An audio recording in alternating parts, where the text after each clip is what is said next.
تابعونا على جسر بريس. جسر بريس، جسركم إلى الوطن وجسر الوطني إليكم. نديرو بزاف د الحوايج وبطريقتك كنتراجع لما جبتي السياسه الشباب ماشي مشكل نقدو كاع نكونو كنديرو السياسه. عرفتي السي عبد الصمد ما نكمل انت قبل ما تكون رئيس جماعه انت رئيس هيئه سياسيه وانت في مؤسسه تشريعيه. السياسه هي فن الممكن. حنا اليوم وحنا كنتناقشوا ربما تبان شي بديل ثالث وبلاصه ما نرفضوا نصوتوا، ولكن راه دابا هذه الجلسه ديال اليوم كتذكرنا بالجلسه الاخيره لما كيجي الصديق العزيز الاخ السي بومدين مصطفى اللي انا كنحترمه وكيدير تلميحات وكيقول هذا المطرح دار في 92 بمعنى لما كنت رئيس اياسي كتعتبروا غلط خديت الجزاء ديالي. كل السياسيين كيغلطوا. نكمل نكمل السي عبد الصمد الله يحفظك. اليوم ما جيتش واش غتصادرني في هذه الحكايه؟ لا ما تصدركش ما بغيتش ولكن ما غندبزوش والله غندبزو. عنده الحق قال هذا الكلام اي دار في العهد ديالو، ولكن اذا بغينا نبقاو نديرو البيراتيات غادي نقول له ودي واش رفضتي علاش صوتوا عليه بلاتي كاع معاه مزيان. اذا انت هذا اقرار وغير وخليه يكمل كيزيد وكيقول الاخوات والاخوان.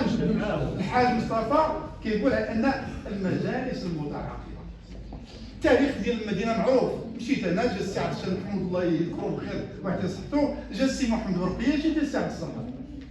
اليوم لما كيجي السي مصطفى وكيقول المجالس المتعاقبه هذه ضرب. اشنو دوره هو شنو كان كيدير في هذه المجالس كلها؟ الله يكثر خيرك السي عبد الصمد. حنا انا مصطفى ندافعوا على برا. دابا حنا اللي نقول لك نبقى في هذا الموضوع نرجع للموضوع. انا السي عبد الصمد تاكد على انه انت كدوي عندك تقول ما تلتقطوش اشياء زوينه عندك ايجابيه، وحنا كنفكروا والله قسم كيفاش نصادقوا كيفاش نسايروا كيفاش نتكاملوا معاكم. راه ما جايينش نختلفوا معاكم. بلادنا محتاجه للسلم، محتاجه اننا نتفاهموا. وراه كثير من الناس ديال المواطنين والمواطنات كيتهمونا بهذا الشيء كله غير مسرحيات وسينما. اليوم كنقولوا على انه ما كاين لا سينما ومسرحيه، كاين ناس كتبادل الاراء. شتي نقدروا نقبلوا منك هذه القضيه اللي قلتي مؤقت ما بغيناش تسميه انت ترقيعي، ولكن حنا اللي كنخافوا منه هي اللي قلت راه 9 ديال الجماعات.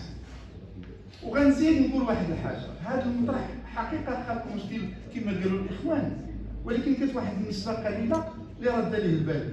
الناس لما كانوا كيخرجوا من المتنزه كانوا كيشوفوا غير الاسباب، ولكن وقتاش ولا مشكل هذا؟ نهار ولا الدخان الحرائق والاضرار. ولهذا انا ما بغيتش ندوي على راسي نتسمى انا اللي كندوي معك السي عبد الصمد كنتخنق في الليل وكنطر نهز الطوموبيل نمشي في الليل للرباط. العمليه سهله، نقولوا نطرح ما بقيناش فين نحطوه، ولكن واش كاين العافيه ما نقدروش نحطوهم؟ واش ما نقدروش نحطوهم؟ هذا متفق. نزيد واحد القضيه، انت السي الرئيس كتقترح علينا 110 مليون، ولكن انا كنلقى واحد الصفقه يلاه دازت هذه واحد ما كملها الشهرين اللي هي الصفقه رقم 7 2024 12 نوفمبر 2024 كتتعلق باعمال واعاده تاهيل مكتب النفايات بغايه القطاعات.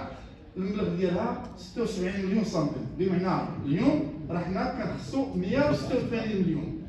ماشي لا وهذه الصفقه يلاه دازت. لا